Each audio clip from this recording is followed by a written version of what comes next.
प्रिय दर्शकों, आपको यह बात अजीब जरूर लगेगी, लेकिन हम आज के कथा में इतिहास के उस पन्ने को खोलने वाले हैं जो लाखों वर्षों से छुपा हुआ है। यह कथा न केवल आपके मन में नए विचार जागृत करेगी, बल्कि आपको श्री राम के जीवन की उस सच्चाई से रूबरू कराएगी जो शायद अब तक आपके सामने नहीं आई। क्या आपने कभी सोचा कि राजा दशरथ, जिनके पास 3 रानियां थीं, कौशल्या, कैकई और सुमित्रा, उन्हें लंबे समय तक संतान क्यों नहीं हुई? और जब संतान प्राप्ति हुई तो वह भी एक यज्ञ के बाद। क्या यह केवल एक धार्मिक कथा है या इसके पीछे कोई गहरा रहस्य छिपा है? आज हम उस रहस्य का पर्दा उठाएंगे और जानेंगे कि क्या श्री राम वास्तव में राजा दशरथ के जैविक पुत्र थे या इसके पीछे कोई बड़ा सत्य दबा हुआ है। साथ ही हम श्री राम की उन 3 अनमोल सीखों को भी जानेंगे जो हर मनुष्य के जीवन को सुखमय और सार्थक बना सकती हैं। तो इस कथा को पूरे भक्तिभाव और ध्यान से सुने, क्योंकि रामायण की यह कहानी आपके हृदय को छू लेगी। दोस्तों, रामायण में स्पष्ट रूप से कहा गया है कि कोई भी कथा अधूरी छोड़ना पाप के समान है। इसलिए इस कथा को अंत तक सुने, और अगर आप सनातन धर्म के प्रेमी हैं तो कमेंट में जय श्री राम लिख दीजिए। तो चलिए अब इस रहस्यमयी कथा की शुरुआत करते हैं। एक घने जंगल में एक विशाल पेड़ की ऊंची टहनी पर एक गिद्ध अपने बच्चों के साथ रहता था। गिद्ध अपने बच्चों से बहुत प्रेम करता था। एक दिन गिद्ध के बच्चे गिद्ध के साथ घूमते हुए कहीं जा रहे थे। तभी उन्होंने देखा कि एक स्थान पर एक स्त्री और पुरुष बैठे हुए थे, जिनकी हालत बहुत ही दयनीय थी। दरअसल वे दोनों कोढ़ी हो चुके थे। उनके शरीर में जगह जगह जख्म बने हुए थे। जगह जगह से शरीर से रक्त रिस रहा था। भयंकर पीड़ा की वेदना से वे दोनों कराह रहे थे। उनके पास कोई भी व्यक्ति आता जाता नहीं था। वे एक रास्ते के किनारे बैठे हुए थे, न जाने किस कर्म का पाप भोग रहे थे। मित्रों, उन दोनों के ऊपर गिद्ध के बच्चों की दृष्टि पड़ गई। गिद्ध के बच्चों ने जब उन दोनों के शरीर से रिसता हुआ रक्त और मांस देखा तो वे अपने पिता गिद्ध से कहते हैं, पिताजी, हमने आज तक सिर्फ जानवरों का ही मांस खाया है। हमने कभी इंसान का मांस नहीं खाया है। हमारी इच्छा है कि आज आप हमें इंसान का मांस खिलाएं। सामने घायल अवस्था में 2 स्त्री पुरुष नजर आ रहे हैं। आप हमें इन्हीं का मांस खाने की आज्ञा दें। अपने बच्चों की बात सुनकर गिद्ध कहता है, बच्चों, ईश्वर ने हमें जो भोजन बनाया है वही ठीक है। ज्यादा मन नहीं चलाना चाहिए। ज्यादा मन चलाना खुद के लिए ही तकलीफ देह होता है। आजकल इंसान का मांस बहुत दूषित हो चुका है। वह किसी के खाने योग्य नहीं रह गया है। इंसान इतना नीचे गिर गया है कि उसके कर्म देखकर बड़ी लज्जा आती है। धर्म कर्म की समझ रखने वाला वह इंसान इतना नीचे गिर जाएगा, हमने कभी नहीं सोचा था। गिद्ध बोला, हे बच्चों, आजकल भूखे रह लेना, पर इंसान के मांस को खाने कभी मत सोचना। गिद्ध के बच्चों ने पूछा, पिताजी, ऐसी क्या बात है जो इंसान का मांस हम नहीं खा सकते? तब गिद्ध कहता है, बच्चों, मैं तुम्हें एक कहानी सुनाता हूँ।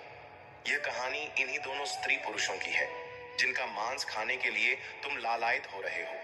यदि तुम इनके कर्म जान लोगे तो कभी इंसान का मांस खाने की जिद नहीं करोगे। तब गिद्ध के बच्चे कहते हैं, हाँ पिताजी, आप हमें वह कहानी जरूर सुनाई। आखिर हम भी तो जाने कि इंसान का मांस क्यों नहीं खा सकते। आपकी कहानी हम मन लगाकर सुनेंगे। कृपया पिताजी, हमें जरूर सुनाई। तब गिद्ध वहीं पर एक पेड़ पर बैठ जाता है और अपने बच्चों को कहानी सुनाने लगता है। वह कहता है, बच्चों, यह कहानी इन्हीं दोनों स्त्री पुरुषों की है जो नीचे कोढ़ी के रूप में बैठे हुए हैं। इससे पहले यह दोनों एक राज्य के राजा विक्रमादित्य और रानी हुआ करते थे। इस पुरुष की इससे पहले एक पत्नी थी जो ईश्वर को प्यारी हो गई। राजा विक्रमादित्य और रानी के बीच बहुत ही अटूट प्रेम था। राजा विक्रमादित्य अपनी पहली वाली रानी से बहुत प्रेम करता था। राजा विक्रमादित्य के राज्य में चारों तरफ खुशहाली थी। प्रजा भी अपने राजा विक्रमादित्य का बहुत सम्मान करती थी। राजा विक्रमादित्य भी अपनी प्रजा की भलाई के लिए काम करता था। किसी तरह का प्रजा में कोई दुख नहीं था। इसी प्रकार राज्य कार्य करते हुए राजा विक्रमादित्य का समय बड़े आनंद से बीत रहा था। मित्रों, कुछ समय बाद रानी ने एक कन्या को जन्म दिया, लेकिन दुर्भाग्य से बेटी को जन्म देकर वह महारानी स्वर्ग सिद्धार्थ गई। राजा विक्रमादित्य को इस बात से बहुत सदमा लगा। राजा विक्रमादित्य के मन में यह बात बैठ गई कि मेरी जो बेटी हुई है, इसी बेटी के कारण मेरी प्राण प्रिय रानी की मौत हुई है। क्योंकि राजा विक्रमादित्य रानी को बहुत चाहता था, रानी का गम राजा विक्रमादित्य से बर्दाश्त नहीं हुआ। इसी गम के चलते राजा विक्रमादित्य की हालत बिल्कुल पागलों जैसी हो गई थी। उसने यह बात अपने दिलो दिमाग में बैठा ली थी कि मेरी बेटी के कारण ही मेरी पत्नी की मृत्यु हुई है। अब तो वह अपनी बेटी को बिल्कुल भी प्यार नहीं करता था, ना ही उसकी तरफ देखता था। मन ही मन वह उसे नफरत करने लगा। वह हमेशा कहता था, मेरे घर में यह बेटी नहीं, यह कुलक्ष्मी हुई है। इसी के कारण मेरी रानी की मौत हुई है। राजा विक्रमादित्य को सबने समझाया कि देखो, जो होना था वह हो गया, अब क्यों बेटी से नफरत करते हो? परंतु राजा विक्रमादित्य के समझ में कुछ नहीं आ रहा था। मित्रों, आपको बता दूं कि रानी बड़ी ही धार्मिक प्रवृत्ति की थी। वह भगवान की बहुत पूजा पाठ करती थी। उधर राजा विक्रमादित्य ने अपनी बेटी को ही रानी की मौत का जिम्मेदार मान लिया था और वह अपनी बेटी से मन ही मन बहुत नफरत करने लगा था। धीरे धीरे राजा विक्रमादित्य सदमे में पहुंच गया। अब तो उसका राजकाज में भी मन नहीं लगता था और न ही वह प्रजा की भलाई के बारे में सोचता था। राजा विक्रमादित्य की ऐसी हालत देखकर राजा विक्रमादित्य के सभी मंत्री, दरबारी और रिश्तेदारों को चिंता होने लगी कि अगर राजा विक्रमादित्य इस तरह रहेगा तो राज्य की प्रजा बहुत दुख भोगेगी। इस इतने बड़े राज्य का क्या होगा? राजा विक्रमादित्य की ऐसी हालत के बारे में जब पता चलेगा तो पड़ोसी देश के राजा विक्रमादित्य की बुरी मंशा से हमारे राज्य पर आक्रमण कर देंगे और हमारा राज्य बिल्कुल नष्ट भ्रष्ट हो जाएगा और इसकी तरक्की रुक जाएगी। सबने राजा विक्रमादित्य को मिलकर खूब समझाया, लेकिन राजा विक्रमादित्य के मन से रानी की यादें नहीं निकल रही थीं। राजा विक्रमादित्य की अबोध बच्ची हमेशा रोती रहती थी, लेकिन राजा विक्रमादित्य उसे नजर भर के भी नहीं देखता था। दासियां ही उस राजकुमारी का लालन पालन करती थीं। राजा विक्रमादित्य तो उसे कुलक्षणी कहता था और इसीलिए उसका नाम कुलक्ष्मी पड़ गया था। घर के रिश्तेदारों और मंत्रियों ने सलाह दी कि अगर ऐसा हुआ तो कैसे चलेगा, इसलिए उन्होंने राजा विक्रमादित्य से दूसरा विवाह करने का प्रस्ताव रखा, जो राजा विक्रमादित्य को सही लगा, क्योंकि रानी का गम भुलाने के लिए यह जरूरी था और उस लड़की के लिए भी एक मां की जरूरत थी। दासियां कब तक उसका पालन पोषण करती रहती। दोस्तों, इस प्रकार राजा विक्रमादित्य ने अपना दूसरा विवाह रचा लिया। अब घर में दूसरी मां आ चुकी थी, लेकिन उस लड़की से जब उसका पिता ही प्रेम नहीं करता था तो वह दूसरी मां क्या खाक करती। राजा विक्रमादित्य की दूसरी पत्नी भी उस लड़की से नफरत करने लगी थी। उसने कभी उस बच्ची को नहीं अपनाया। धीरे धीरे समय बीतने लगा। राजकुमारी अब 1 साल की हो गई थी और राजा विक्रमादित्य तो उसे देखता ही नहीं था। जब वह अपने आंगन में ठुमक ठुमक कर चलती थी, तब भी राजा विक्रमादित्य का मन नहीं पिघलता था। राजा विक्रमादित्य तो उसे नफरत की नजरों से ही देखता था। इसका फायदा दूसरी रानी भी उठाती थी। धीरे धीरे राजा विक्रमादित्य की दूसरी पत्नी भी गर्भ धारण करती है। दोस्तों, समय के साथ उसने भी एक कन्या को जन्म दिया।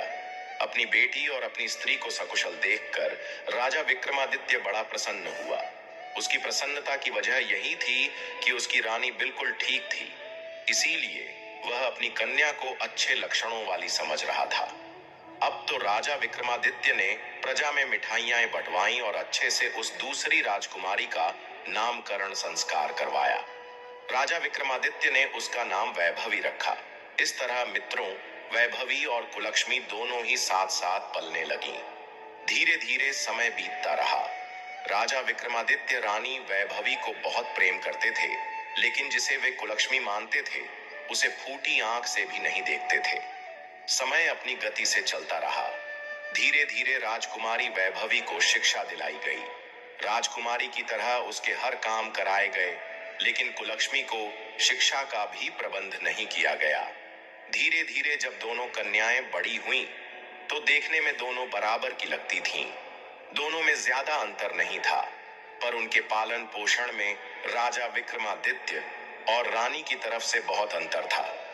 वैभवी के जो कपड़े होते थे, अगर वे पुराने हो जाते तो उन्हीं कपड़ों को उतार कर कुलक्ष्मी को पहनने को दे दिया जाता था, क्योंकि मित्रों, जब पिता ही उसे प्रेम नहीं करता था तो दूसरा कौन देखने वाला था।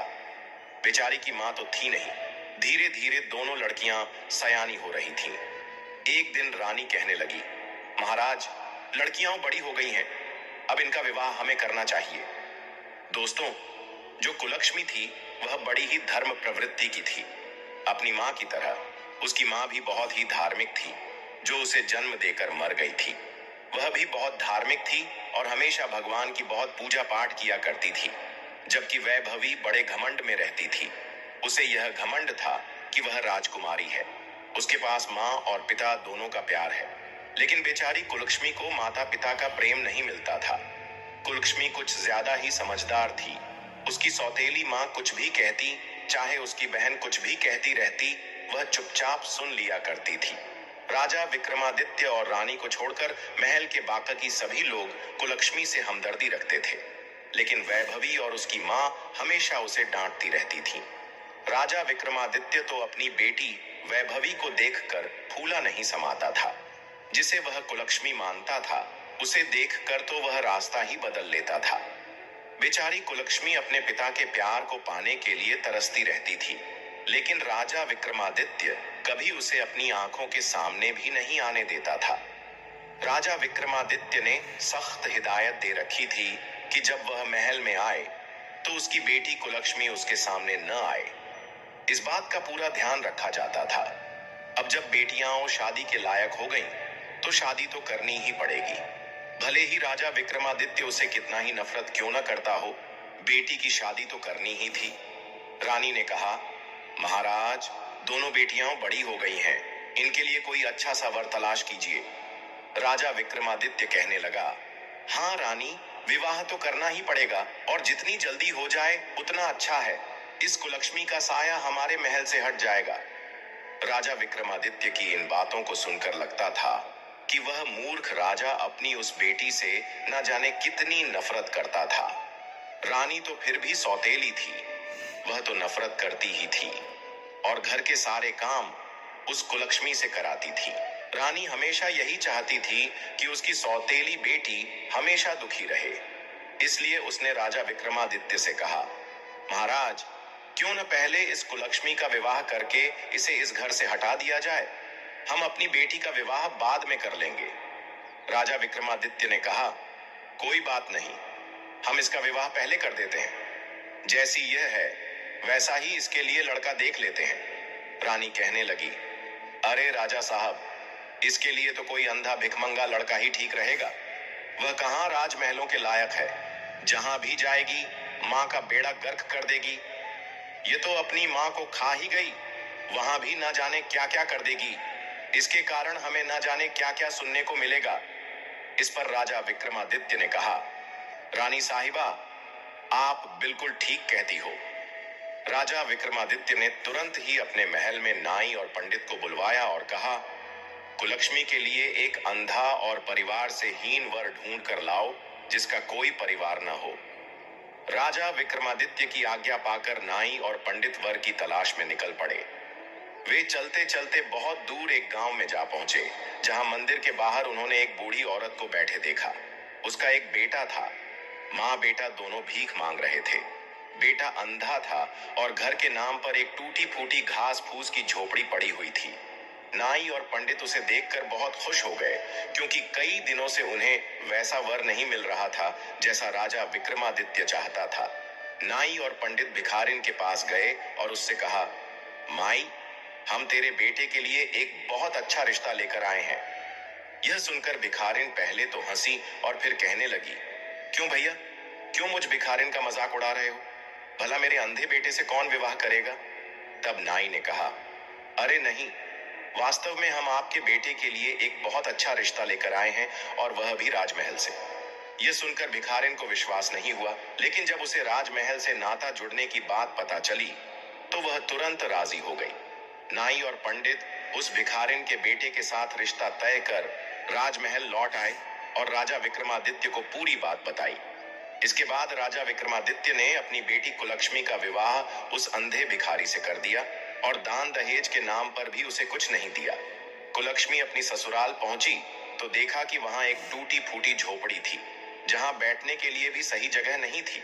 वह भगवान से प्रार्थना करने लगी, हे भगवान, यह मेरी कैसी परीक्षा है। मुझे पति भी मिला तो अंधा। अगर जीवन साथी ठीक होता तो हम दोनों मिलकर कुछ कर लेते।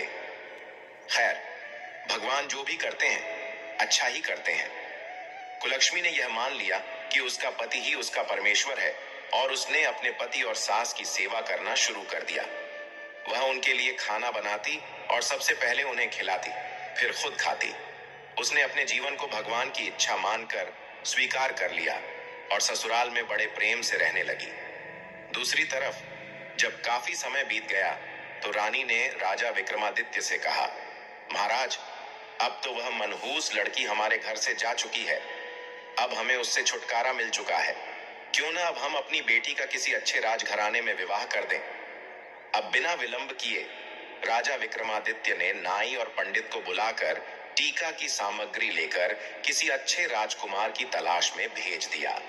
राजा विक्रमादित्य ने कहा, पुरोहित जी, हमारी इस बेटी के लिए एक अच्छे राजा का बेटा होना चाहिए, क्योंकि एक अच्छा राजकुमार हो जिसका राज्य बहुत बड़ा हो। राजा विक्रमादित्य के बताए अनुसार नाई और ब्राह्मण एक चक्रवर्ती राजा के यहाँ पहुंचे।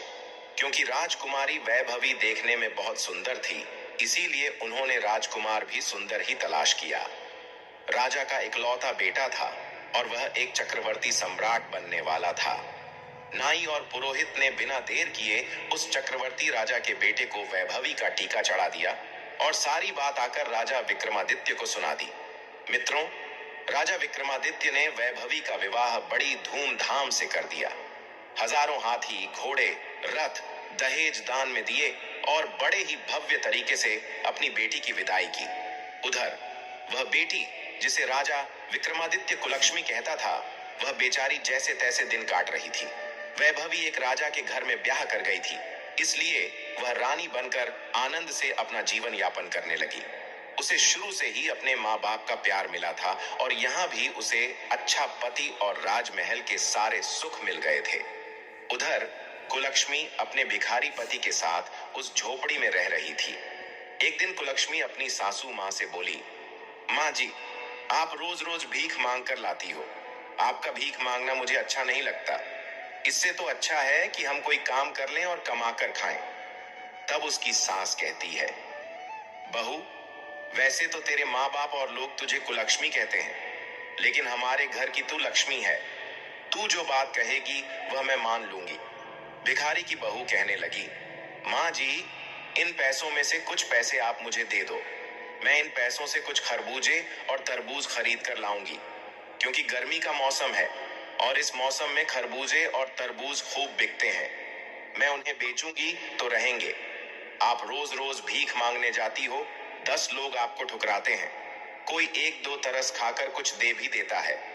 मुझसे यह देखा नहीं जाता कि लोग आपका अपमान करें, इसलिए आज से आप घर पर रहो और मैं खरबूजे और तरबूज बेचने जाया करूंगी। सास ने कहा, नहीं नहीं बहू, तू भला कहाँ जाएगी। बहू ने कहा, माँ जी, आप चिंता मत करिए, मैं ये सब कर लूंगी। सास बोली, ठीक है। उसकी सास और पति ने भीख में जो पैसे इकट्ठे किए थे, वह पैसे अपनी बहू के हाथ में रख देते हैं।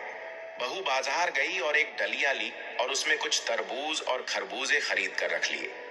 जंगल के रास्ते पर एक मंदिर था। वह उसी मंदिर के सामने जाकर बैठ गई। वहां से गुजरने वाले लोगों को तरबूज और खरबूजे बहुत पसंद आए, इसलिए हाथों हाथ उसके तरबूज और खरबूजे बिक गए। सारे तरबूज तो बिक गए, केवल 2 खरबूजे उनके पास रह गए थे। दोस्तों, उसी समय संयोग से विधि और विधाता भगवान उसी रास्ते से गुजर रहे थे। विधि कहने लगी, प्रभु देखो, कितने सुंदर खरबूजों की सुगंध आ रही है। मुझे भी यह खरबूजे खाने हैं।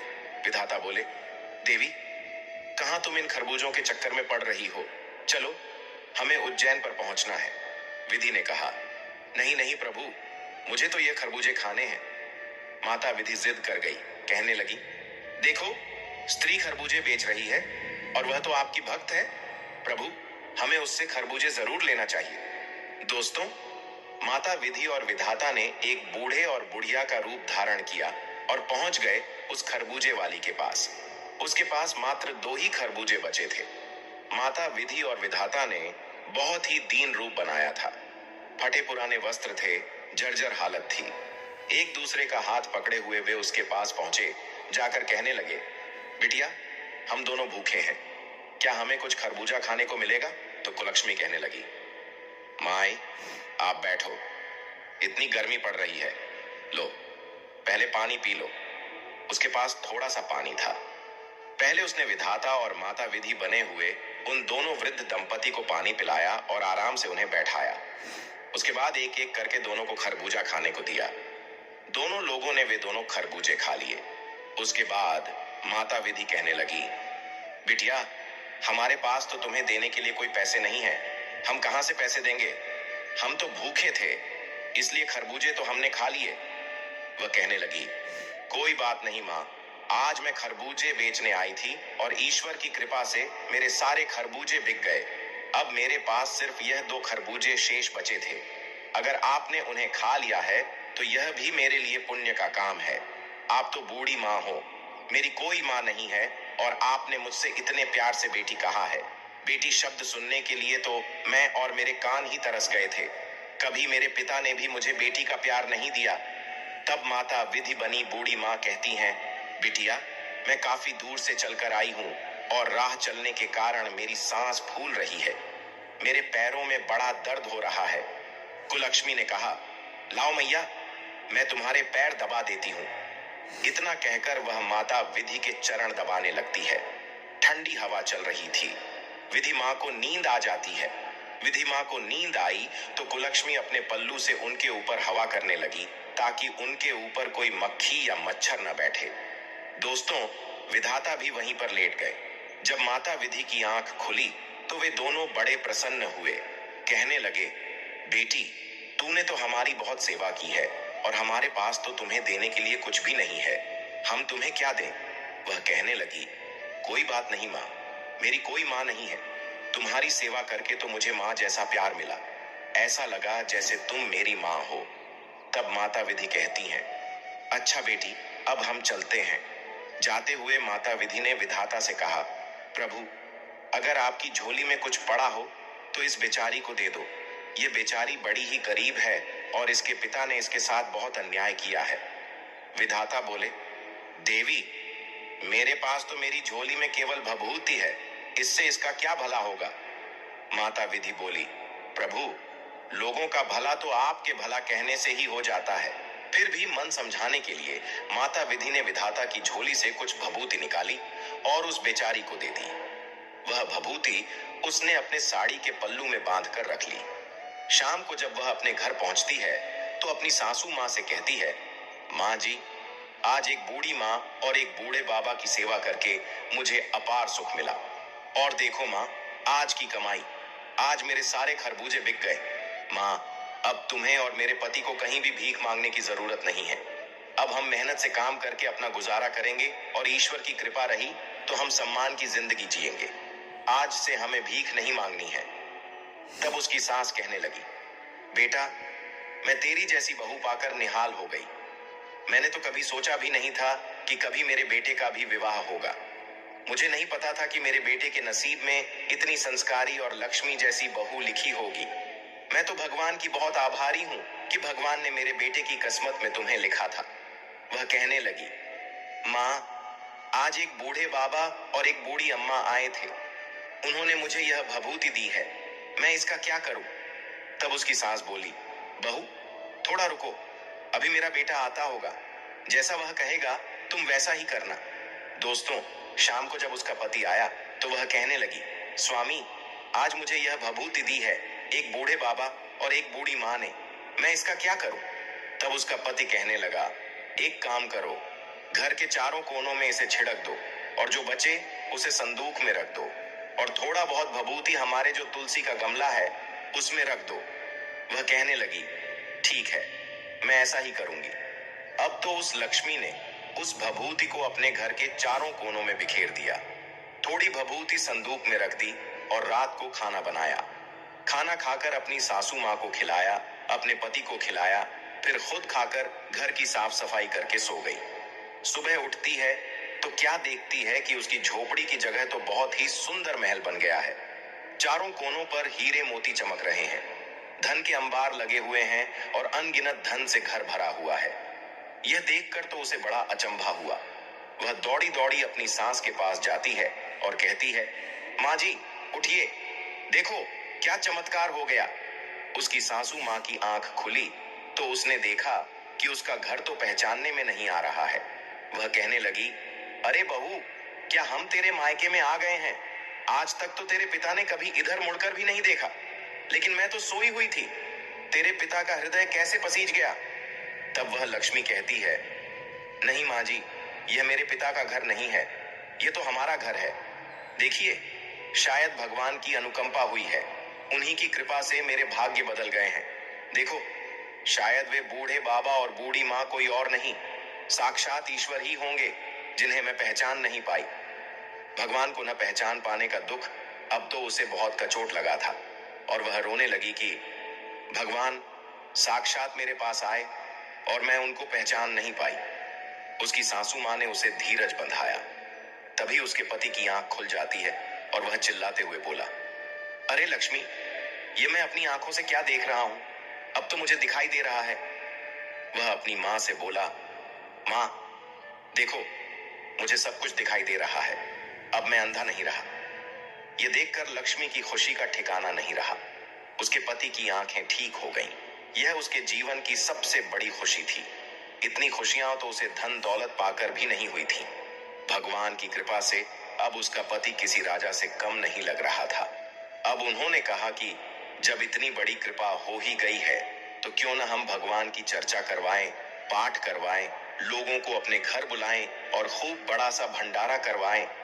उसकी सासू माँ कहने लगी, बेटी, तुम तो मेरे घर की लक्ष्मी हो, जैसा तुम करना चाहो वैसा करो, मैंने कब मना किया।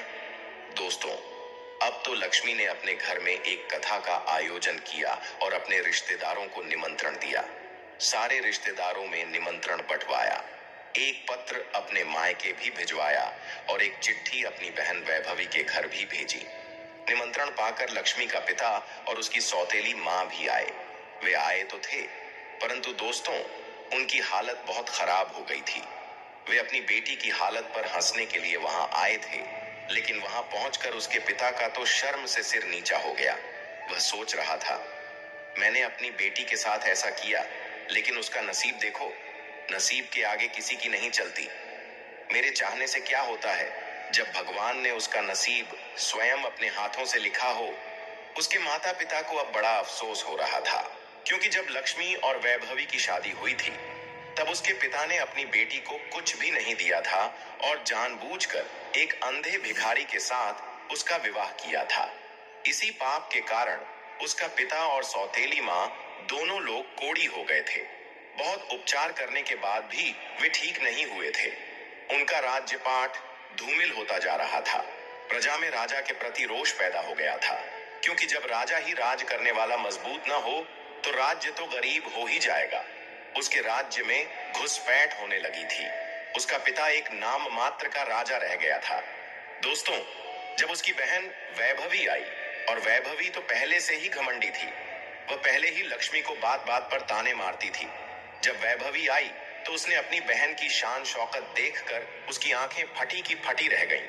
वह सोचने लगी, मैं एक चक्रवर्ती सम्राट की पत्नी हूं, मेरे पास इतने बड़े राज्य का मालिक है, लेकिन यह महल और इसके सुख साधन तो मुझसे भी कहीं ज्यादा अधिक हैं। अपनी बहन का वैभव देखकर वह बहुत बेचैन होने लगी और कहने लगी, लक्ष्मी, तुझे यह कहां से मिला, कैसे मिला? तब लक्ष्मी ने सारी बातें अपनी बहन को बताई। वैभवी यह सुनकर और भी ज्यादा बौखला गई। वैभवी के मन में फिर से लालच आ गया। वह किसी भी कीमत पर अपनी बहन लक्ष्मी को नीचा दिखाना चाहती थी। वह तो चाहती थी कि लक्ष्मी उससे ऊपर कभी न पहुंच पाए, लेकिन जिसे भगवान उठाना चाहते हैं उसे कौन रोक सकता है। ऊपर उठाने वाला तो ईश्वर है, किसको कब क्या बना दे कोई नहीं जानता। वैभवी ने जब अपनी बहन से पूछा कि उसके समृद्ध होने का क्या कारण है, तो भोली लक्ष्मी ने पूरी बात उसे बता दी कि उसने एक बूढ़े और बूढ़ी माँ को खरबूजे खिलाए थे। उन्हीं के आशीर्वाद से यह सब हुआ है। अपनी बहन से यह सब जानकर वैभवी राजमहल में जाकर अपने पति से कहा, देखो जी, मैं भी खरबूजे बेचने जाऊंगी। उसका पति कहने लगा, अरे वैभवी, तुम यह कैसी बातें कर रही हो? हमारे राज्य में किसी प्रकार की कोई कमी नहीं है, और वह तेरी बहन इतनी गरीब थी। उसकी सच्ची श्रद्धा और भक्ति देखकर उस पर भगवान ने कृपा की है। तू तो क्यों चलन के मारे मरी जा रही है? तेरे पास किस चीज की कमी है? लेकिन वैभवी नहीं मानी। वह कहने लगी, नहीं जी, मुझे तो खरबूजे बेचने जाना है। तो पति कहने लगा, ठीक है, अगर मेरी बात नहीं मानती हो तो चली जा। दोस्तों, उसने एक डलिया में खरबूजे भर लिए और एक मंदिर के पास जाकर बैठकर बेचने लगी। संयोग से उस दिन भी माता विधि और विधाता उधर से आ रहे थे। खरबूजे बड़े ही ताजे ताजे थे। माता विधि बोली, प्रभु देखो, मुझे खरबूजे खाने हैं। गर्मी का मौसम है और यहाँ बड़े सुंदर सुंदर खरबूजे दिखाई दे रहे हैं। विधाता ने बहुत समझाया, लेकिन विधि जी नहीं मानी। उन्हें तो वैभवी के खरबूजे पसंद आ रहे थे। अब उन्होंने फिर से बूढ़े का भेष बनाया और एकदम से उसके पास पहुंच गए। उस दिन वैभवी का एक भी खरबूजा नहीं बिका था। माता विधि कहने लगी, बिटिया, बहुत तेज भूख लगी है। गर्मी के मारे जान निकली जा रही है। बहुत प्यास भी लगी है। थोड़ा सा पानी पिला दो और हमें थोड़ा खरबूजा खाने को दे दो। तो वैभवी कहने लगी, अरे हटो यहाँ से। ऐसे भी सुबह से बोनी तक नहीं हुई है। कहां से भिखारी चले आए मांगने के लिए? अब विधि और विधाता एक दूसरे की तरफ देखकर मन ही मन मुस्कुरा उठे और वहीं बैठ गए। वैभवी डंडा उठाकर कहने लगी, हटो यहाँ से। तुम लोग कितने गंदे हो। मैं यहाँ खरबूजे बेचने आई हूँ। तुम्हें देखकर कोई मुझसे खरबूजे खरीदने भी नहीं आएगा। अभी तक मेरा एक भी खरबूजा नहीं बिका है, और जब भगवान आएंगे तो मैं उन्हें कैसे खरबूजा खिलाऊंगी? तुम लोग पीछे हटो। दोस्तों, वैभवी ने उन्हें एक भी खरबूजा नहीं दिया। सुबह से शाम हो गई, लेकिन विधि और विधाता वहां नहीं आए। वह उठकर चलने लगी और कहने लगी, अब मैं जा रही हूं। जब भगवान साक्षात नहीं आए, उसने उस बुढ़िया से ही कहा, हे बूढ़ी माँ, आप ही मुझे थोड़ी सी भभूति दे दो। तो माता विधि विधाता से कहने लगी, हे प्रभु, इसे थोड़ी सी भभूति दे दीजिए। विधाता ने अपने झोले में हाथ डाला और वैभवी को थोड़ी भभूति निकाल कर दे दी। वैभवी खुशी खुशी अपने घर आई और अपने पति से बोली, देखो जी, मैं भभूति ले आई हूं। अब इसका क्या करना है? इतना कहकर उसने वह सारी भभूति अपने घर में छिटक दी और थोड़ी सी तुलसी के गमले में डाल दी। शाम को खाना खाकर सो गई। पहले तो उसे सारी रात नींद नहीं आई, और जब सुबह वह सोकर उठी तो उसने सोचा था कि घर में सुबह हीरे मोतियों के अंबार लगे मिलेंगे। सोच सोच कर वह बड़ी खुश हो रही थी। लेकिन जैसे ही सुबह उठी तो क्या देखती है कि उसके महल की जगह एक झोपड़ी बन गई है और जगह जगह कीड़े मकोड़े भिनभिना रहे थे। अब तो वैभवी मुंह पकड़कर रोने लगी और कहने लगी, हे भगवान। अब वह गाली ग्लोज करने लगी और अपनी बहन को गाली देने लगी कि इसने यह क्या करवा दिया।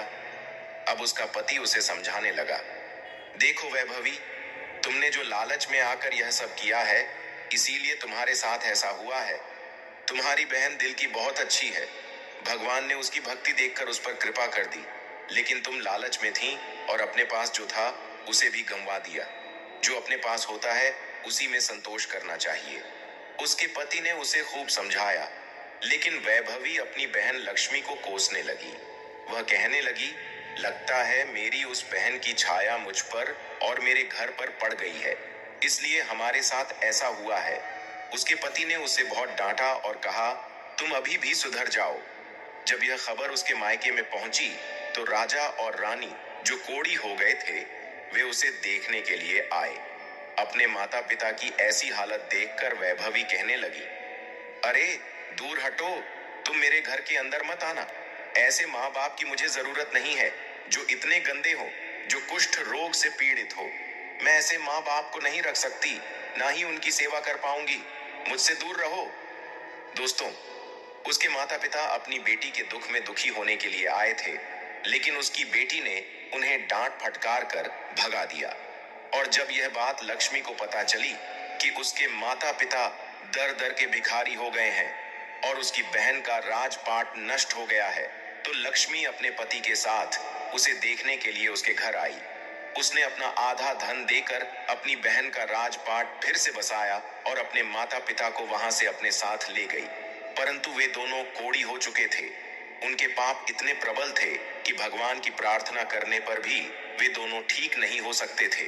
तब उन्होंने कहा, बेटी, अब हमें अपने किए की सजा भोगनी है, तुम हमें माफ कर दो। अपनी बेटी के चरण छूने के बाद क्षमा मांगकर वे दोनों उसके घर से चले जाते हैं। दोस्तों, और किसी एकांत स्थान पर बैठकर भगवान की प्रार्थना करते हैं और अपने कुकर्म की क्षमा मांगते हैं। दोस्तों, उनके शरीर से रक्त और मांस गल गल कर नीचे गिर रहा था। भगवान ने उन्हें उनके पापों की सजा दी थी। अपने पाप का फल भोगे बिना उनका किसी भी औषधि से इलाज संभव नहीं था। इसीलिए उन्हें एकांत स्थान पर ले जाकर छोड़ दिया गया।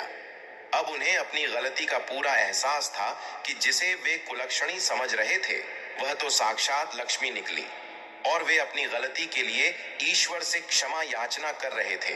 पर उनका पाप बहुत बड़ा था, इसलिए उन्हें कोई आराम नहीं मिला। वे अपने कर्मों का फल उसी जिंदगी में बैठे बैठे भोग रहे थे।